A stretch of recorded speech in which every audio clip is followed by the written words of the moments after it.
You're traveling through another dimension. A dimension not only of sight and sound, but of mind. A journey into a wondrous land whose boundaries are those of imagination.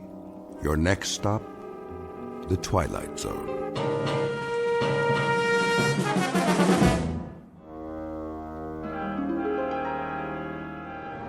Shouldn't be long, eh, Cap? Not unless they move to Italy. I bet old Benito would like to do that. We're almost there. See that mountain range just over the horizon? Well, now, what do you know? I think I might have seen that a few times. All we do is maintain course and the boot will pop right up, big as life. Sounds like you've done this before, Captain. You like Italian food, Blake? Me? Yeah, spaghetti's okay. No meatballs, though. They give me heartburn. Okay, no meatballs. Beautiful day like this, I thought we'd just bomb the supply dump and sit down and have us some lunch before we head back.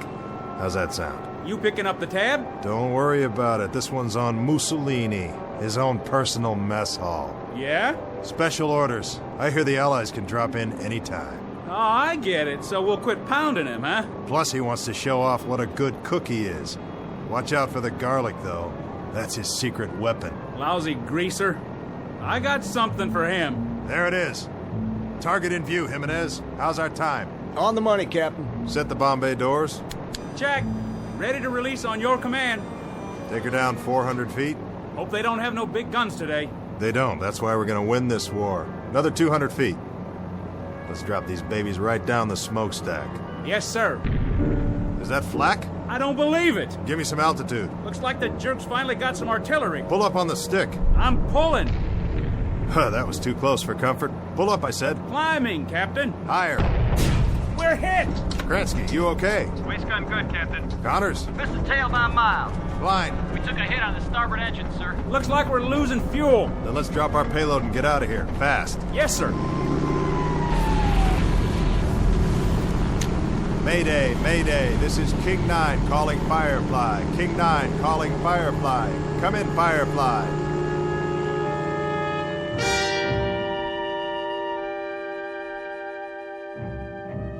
This is the war in Europe, 1943. The air spits out violence and destruction, and the sandy graveyard of North Africa swallows it up. Her name is King 9, a B-25 medium-range bomber, 12th Air Force, USAAF.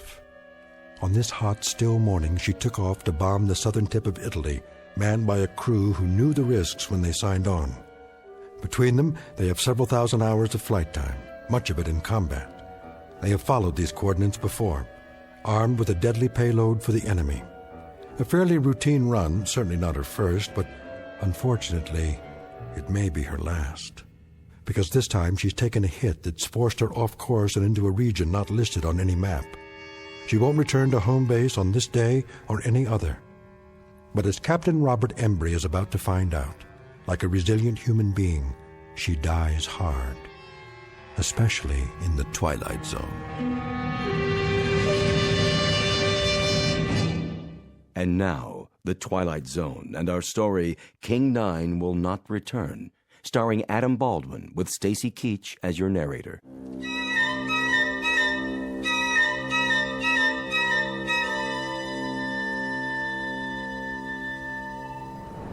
What's the damage, Blake? We took a hit on the wing tank, Captain. How bad? Needle's dropping fast. We're leaking fuel. How much? A lot.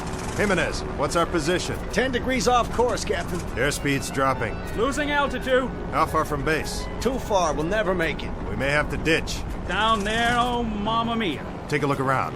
See anything? Nothing but sand, sand, and more sand. Looks like one great big beach and no ocean.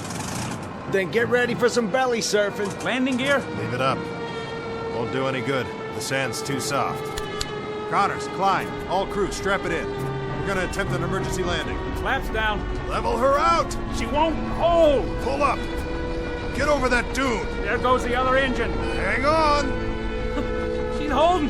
We're gonna belly in like a glider, nice and easy. Piece of cake, Captain, piece of cake. Watch it! Watch it! We're coming in too fast. I can do this, I promise you. Captain, look out!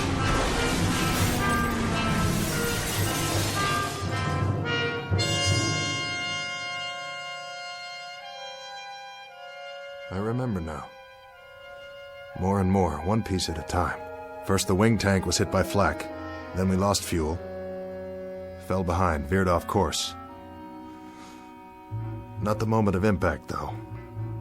The crash, that's still pretty much a blur. But I remember holding the wheel, trying to hold it. The way she bellied in and then yawed at the last second. That brought the nose down into a dune, and all of a sudden it was over. When I couldn't hold her straight, she yawed and skidded through the sand. That must have been the way it happened. It must have been... I honestly don't know how long I was out. It might have been minutes or hours. Hey, guys! Guys! We made it! Hey! Where are you? Where is everybody? We're alive, you hear me? We're still alive! The crew. What about the crew? Did they bail out? Did I order them to bail out? No.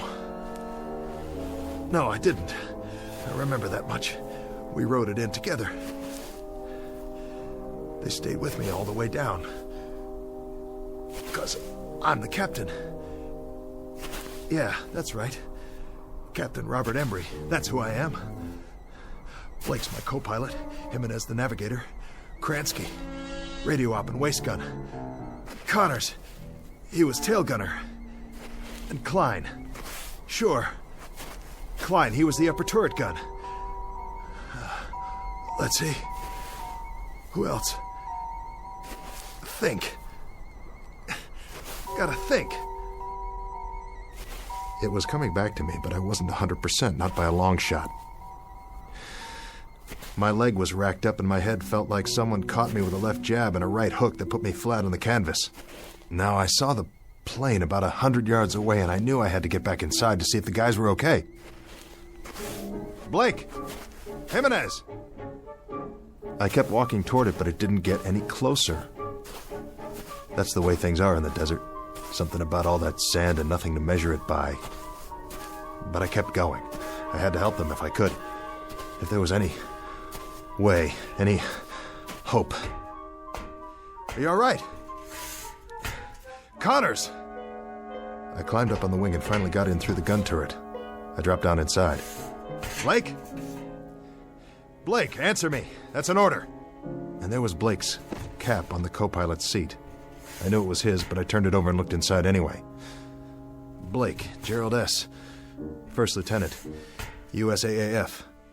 And the radio op. His headset still plugged into the radio, but he wasn't there either. Jimenez. And Connors. All gone. If they were still on board when the plane crashed, then where were their bodies? No, I couldn't let myself think that way. Piece it together, that's what I have to do, piece it all together. We bellied in, and I must have been thrown clear of the plane. That's what happened. Sure. Knocked me cold. I could have been out for hours. And the others, they... What about the others? Where are they? They didn't jump, they couldn't have. The chutes are still here, all of them. And they're not dead, they couldn't be dead. There are no bodies. But if they left the plane and started walking, why didn't they take me? Morse code. Yeah, I'm here. We're here. Wait. Give that to me one more time. Mayday, Mayday, this is King 9 calling Firefly. King 9 calling Firefly. Pancaked in the desert, 1 hour 30 minutes from last checkpoint. Bearing 290 degrees, terrain flat and sandy, low hills to the north. No other landmarks, no sign of crew. Mayday, Mayday, King 9 to Firefly. Come in, please. No answer. Nothing in the headphones, not a blasted thing. Easy now. Easy, don't panic. Go back to where this all started, the last thing I remember. I'm sitting in the cockpit. Right here. We're dipping. The ground's coming up to meet us, and we're sitting down hard. Flaps aircraft's down. Level her out. Get over that dune. She won't hold. I can do this. I promise you.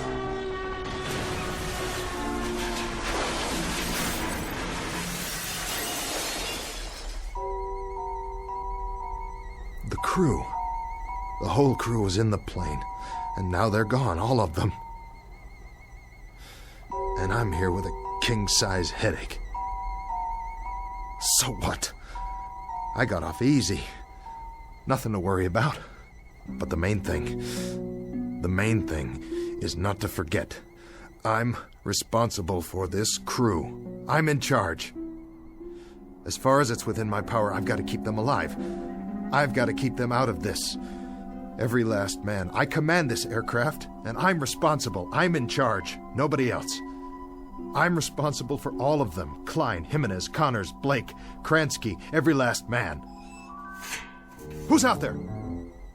Blake? Is that you? Blake? Blake!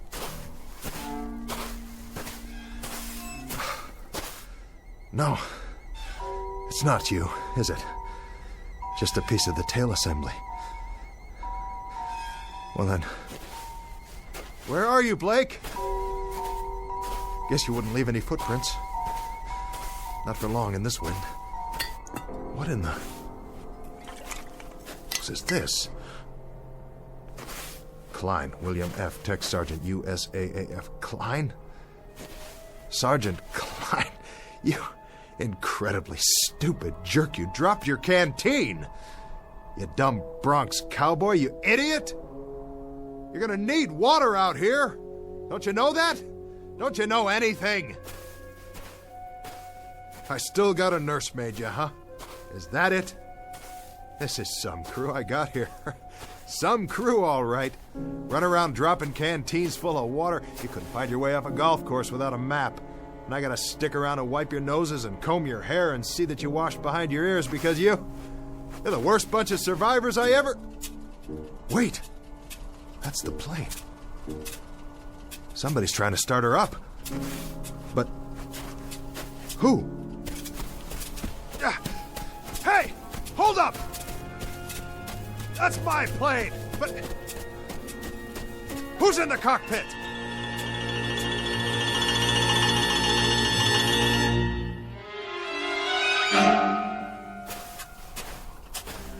Who's in my plane? Is that you, Blake? Blake! I see you! Right there in the pilot's seat. Don't tell me that's not you. Look at me, over here.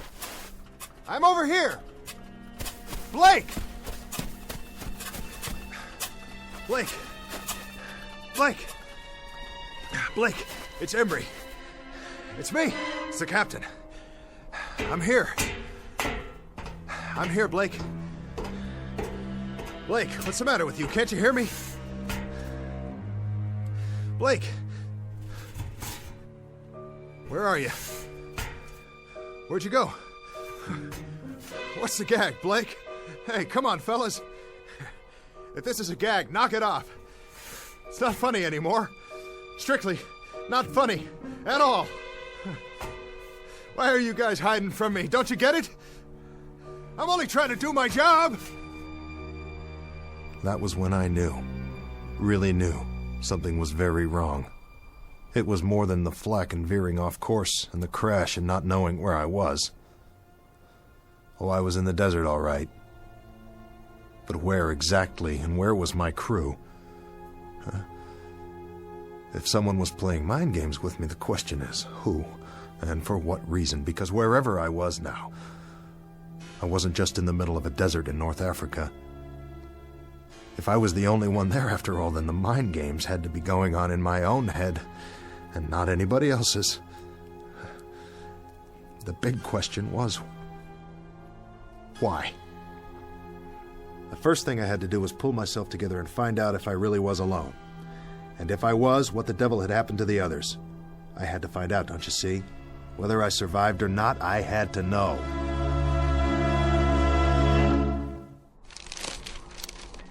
Gonna be a long night. Get a campfire going, then they'll see where I am. Hey! You out there, guys? Sure you are. You started walking, didn't you? With or without your canteens and your rations. But you won't get very far. You couldn't have. I wasn't out that long. You watch it, boys. The animals are restless tonight. Whatever kind of animals live in the desert. Blake! Jimenez! Connors! Klein! The whole lot of you! This is your captain speaking! Look over your shoulder! Here I am! I'm waiting!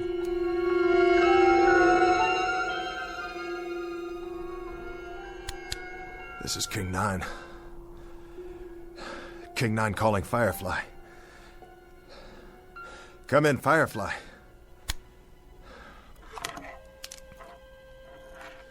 Let me tell you something, Firefly, if you're still out there. Now listen up. You better respond before the batteries run out, because I might not be here when you fly over.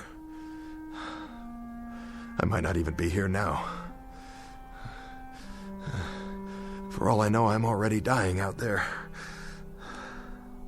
Lying in the sand with a fractured skull. This is all going on inside my brain-damaged head. For all I know, this whole thing is one big hallucination. Sure. Think about it. If I see something, or if I only think I see something, how can I tell the difference? How could I be sure? Could you?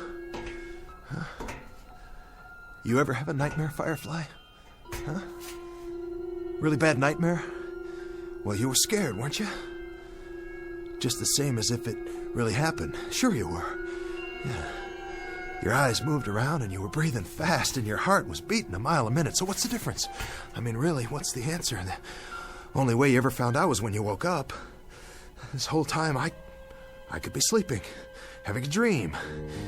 Maybe I'll wake up and I'll be back at the base, or I tied one on and I'm in a booth right now with a girl I met in a bar someplace. Oh, wouldn't that tear it? Wouldn't that really, truly tear it? When the medics get a hold of me, they'll never let loose. They'll put me in a straitjacket and send me on tour like a freak. If they ever let me out of the loony bin, that is. But for now, I think I'll just take that chair Jimenez was sitting in and carry it outside and keep the fire burning. Because that's the only thing I can do till wake up.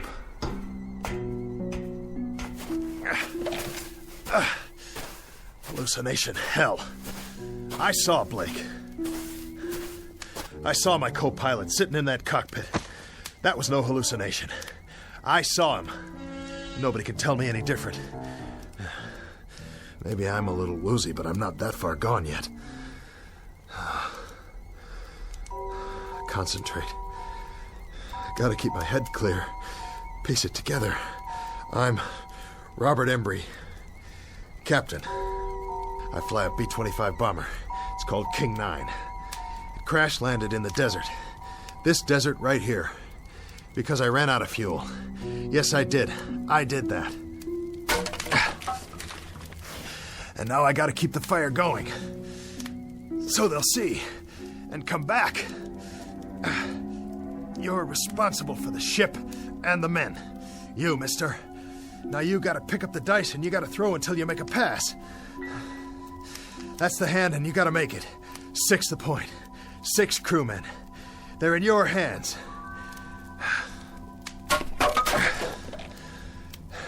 So what do you do first? You build the fire up. The chair will burn a long time soon as it catches. Here's some more newspaper from the base this morning. What's it say on the front page? Can't make it out. Picture of a plane. B-25 Mitchell aircraft found. Just like this one. Whose plane is that? Another one went down. Well, at least they found it.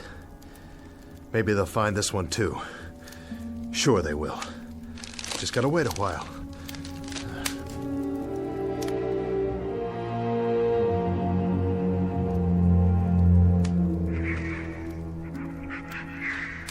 Embry, Robert, 24 years old.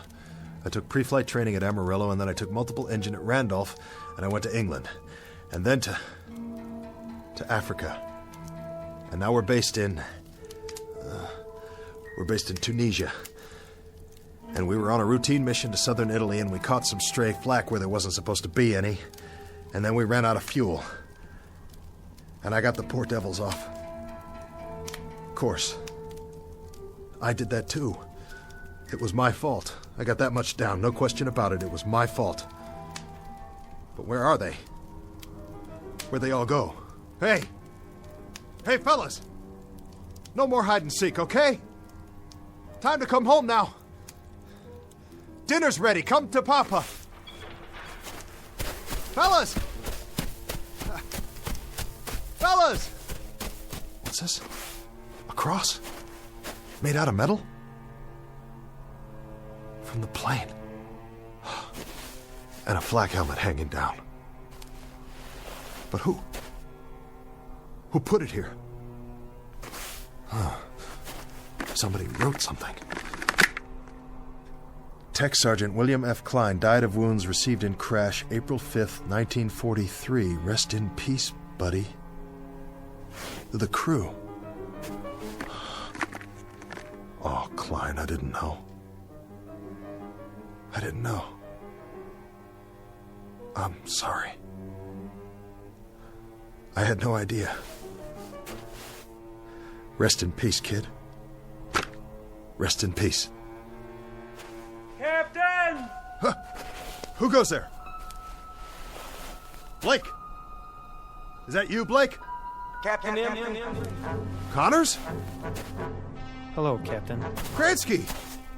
It's you, and who's that? Here, sir. Jimenez! And the man next to you, what's the matter with his face? Is that blood? All present and accounted for, sir. Klein, I don't believe it. You're not dead. Well, neither am I. Neither am I. I'm here, fellas. We're all here. We can do it. Whatever it takes. Come on. Plane's over here. I'll show you. See? It's kind of banged up and the aft fuel tank's definitely shot, but the other engine looks okay.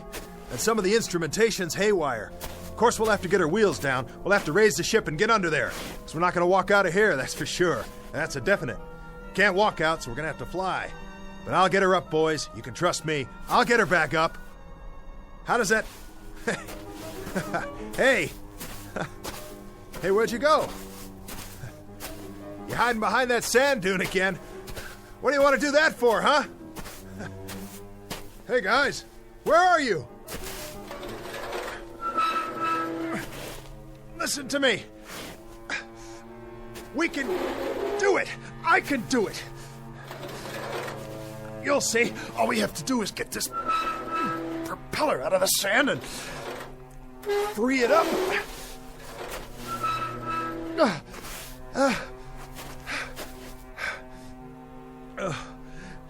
Hey, team. You can talk, you know. Talk to me. Yell at me if you want. Tell me off. But say something. Where are you? Where are you?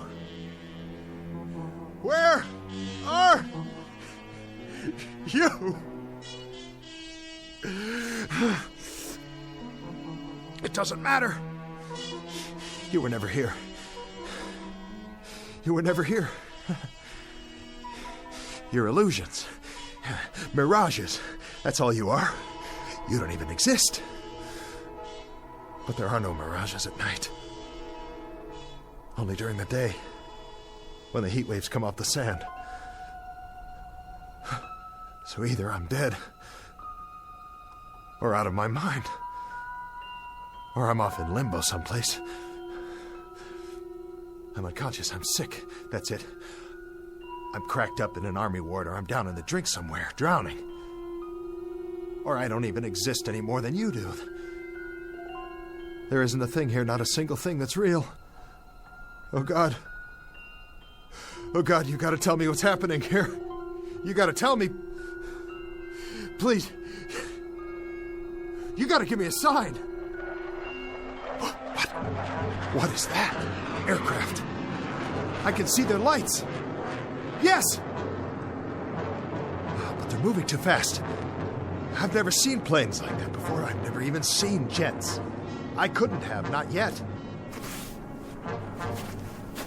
Jets. Jet aircraft. What do I know about jet aircraft? It's 1943. There's no such thing as jets yet, but I know about them. F-106s, F-105s, B-47s, B-52s, B-58s. I know all about them. I am Captain Robert Embry, United States Army Air Force. I'm the pilot of this bomber right here. We went to Italy this morning because it's World War II, and it's not over yet, and I'm right in the middle of it. Hey, crew! We've got to get out of here! We gotta get out of here! We gotta get out of here! Because if we stay here, I'll have to dig more graves and bury you all with my bare hands. Don't you worry, I'll take care of it because it's my responsibility. Yes. Yes. And I'll dig one more while I'm at it. One for your captain. One for me, too.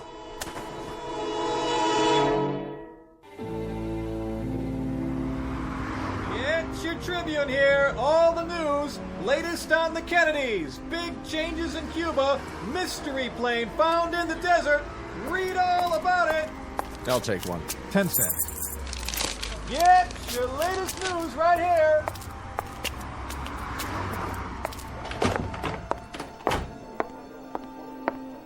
Paging Dr. Benway. Dr. Benway, please go to ICU. VA Hospital, please hold. Where's Dr. Martin's office? Third floor to your right. Thank you. Veterans Administration, how may I direct your call?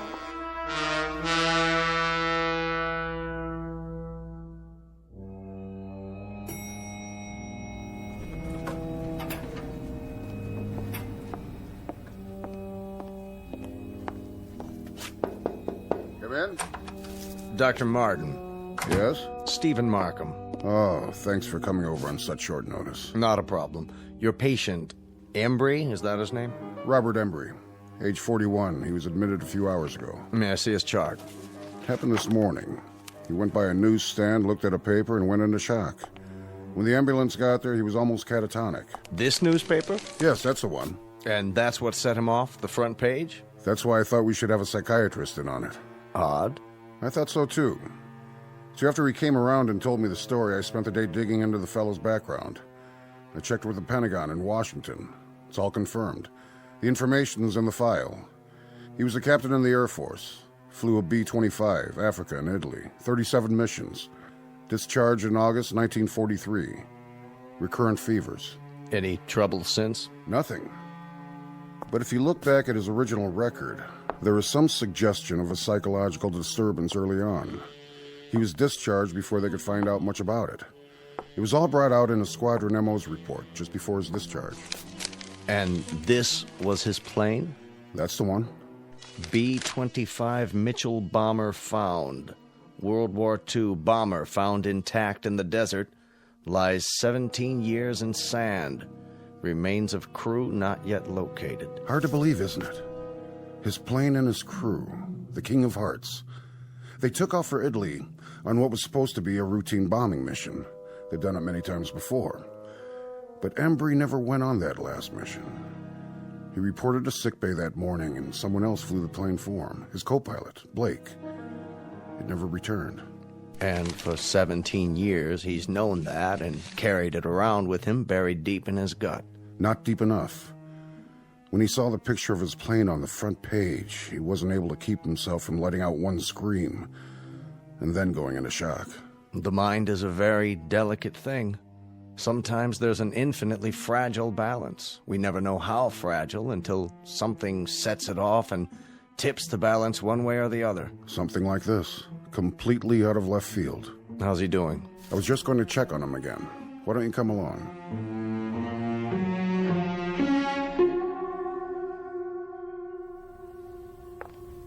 Oh, Doctor, I'm glad you're here. Did he get any rest? For an hour or so.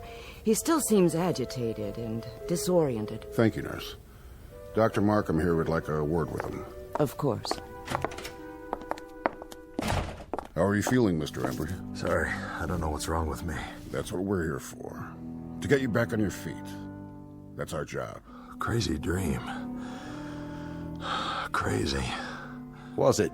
I went back. Where?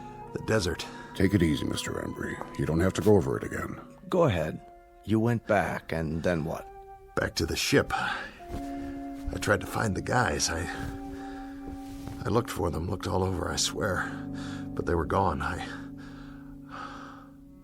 thought I saw Blake and then the others, but it wasn't real. A mirage. Yeah, a mirage. An illusion, that's all. He wasn't there. None of them were. It was an illusion, Mr. Embry. You know that now, don't you? I guess so. I guess so. It seemed so real. It's over now. All that's behind you. Is it? I should have been on that plane. I should have gone on that mission. I chickened out. You didn't chicken out. And you had no way of knowing that the plane would never come back. You'll realize that as time goes on, and you'll feel better for it, Mr. Embry. It's out in the open now.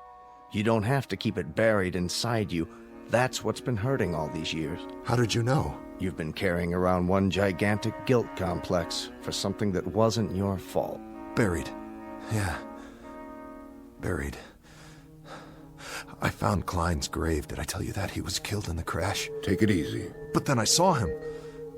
And I saw the others, too. I thought I did. I thought I did for a moment. The whole crew. I would have buried them, you know. The last thing I dreamed, I was digging graves for them in the sand so they could be buried just like he was. You need to get some sleep now. I'll ask the nurse to give you a sedative. As soon as you're ready, you can get back to your life, but there's no hurry about that. What you need right now is rest. Another crazy thing. Another part of the dream, whatever it was. I was standing in the desert, and I asked for a sign. And I looked up, and there were these planes overhead in the night sky. They were moving fast, and they made streaks, and I could tell by the sound.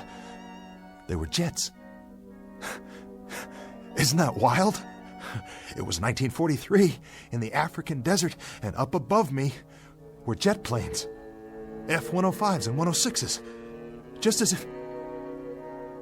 if I'd gone back there today. Did I? Did I go back? To the plane? Is that possible? Of course it is. In your mind. That's how you went back, Mr. Embry. In your mind. The greatest time machine of all. Go to sleep, Captain Embry. You're entitled. You're going to be all right. Thank you, Doctor.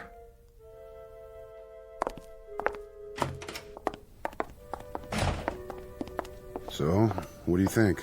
I'd like to talk to him again in a couple of days, start a treatment plan on a regular basis. I can set that up for you. But I think the worst part of it's already over. The guilt's out in the open, and he knows what it is. And the dream? The delusion? Right now, it's still so fresh, it feels very real to him. In a few days, in a week or two, it'll lose its reality. You sure? Nothing's guaranteed, and that's why I want the follow-up. But in a case like this... Actually, I've never seen a case quite like this one. So much information coming back to him in a rush and generating a new set of memories he'd never had before. It's going to be one for the case books. Absolutely fascinating. He seems like a decent man. Yes, he does. And that's exactly what got him into this state. His fundamental decency. He has a conscience. If he weren't a good man, he wouldn't be vulnerable. And would have one less patient. I'd have a whole lot fewer. Is that Mr. Embry's room, Doctor? That's right.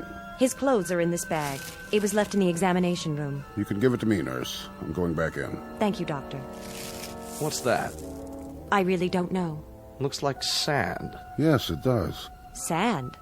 Now, where in the world did that come from? I wish I knew. It was in one of his shoes. Could be from the seashore, Jones Beach. Or... Where else could it be from? It could come from a desert. Really, now? I read the article in the paper.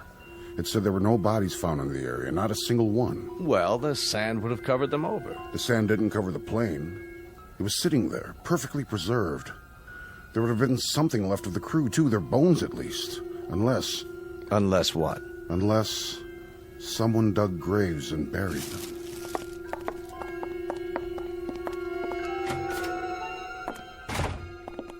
Mr. Embry. Looks like he finally dozed off. Good.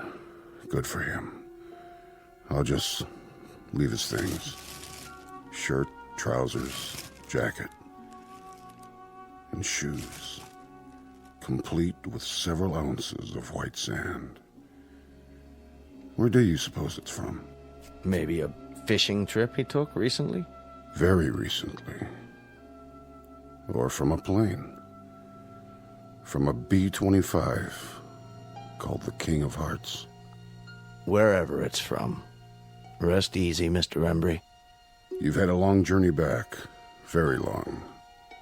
Now you can rest. Meanwhile, I'll leave your shoes by the bed. You'll need them when you're back on your feet, which will be soon. Very soon indeed. Captain Embry. Godspeed.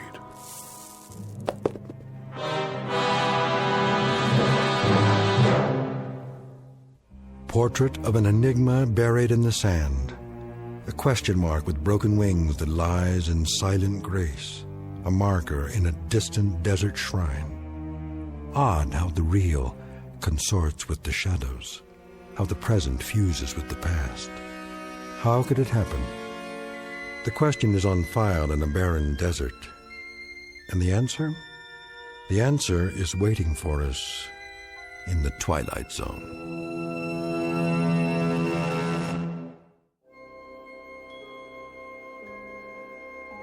Hi, this is Carl Amari, producer of the Twilight Zone radio dramas. I'd like to take a moment to tell you about our official website at twilightzoneradio.com, where you'll get the latest news and information on these Twilight Zone radio dramas. Plus, at twilightzoneradio.com, you can digitally download 3 free episodes or any of our episodes for only $1.95 each. In this age of ever-changing technology, we've decided to make these episodes instantly available to you by making the Twilight Zone radio dramas a digital download-only series. This means that this series will no longer be offered on CD. The CD collections at our website are now being offered while supplies last at buy one, get one free. So be sure to get your favorites before they're sold out. Be sure to visit us often, and I'll see you in the zone.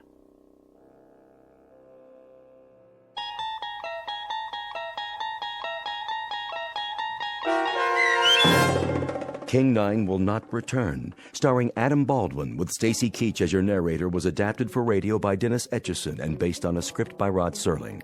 Heard in the cast were Rich Kominick, Christian Stolte, Craig Wickman, Doug James, Linda Ryder, Michelle Graff, Paul Patch, Carl Amari, Roger Walski, and Vince Amari.